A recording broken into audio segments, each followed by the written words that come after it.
प्रिय छात्र छात्री माने आपण माने ओडिशार भविष्यत आमर राज्य आमर माटी आमर संस्कृति एहाकु उच्च शिखर को नेबार दायित्व आमर।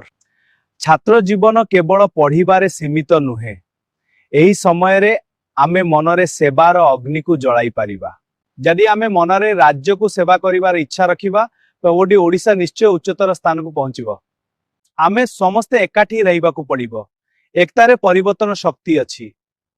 जेतेबेले आमे एका साथी रे चिंता करिबा काम कामरो सेवा करिबा सेतेबेले आमर राज्यर प्रत्येक कोण रे आलोक पहुंचीबो। सेवार मनोभाव एहाको मनरे रखिबा को पड़िबो। सेवा केवल दान करिबा नुहे, सेवा होछि लोकंकु उन्नतिर पाथरे नेबा। जेतेबेले आमे विज्ञान कृषि शिल्प सबुथिरे निजके समर्पण करिबा तेबे ओडिशार भविष्यत आलोकित हेबो। प्रिय युवा माने आपण माने हेउछंती ओडिशार शक्ति, आपण माने हेउछंती आगामी नेता।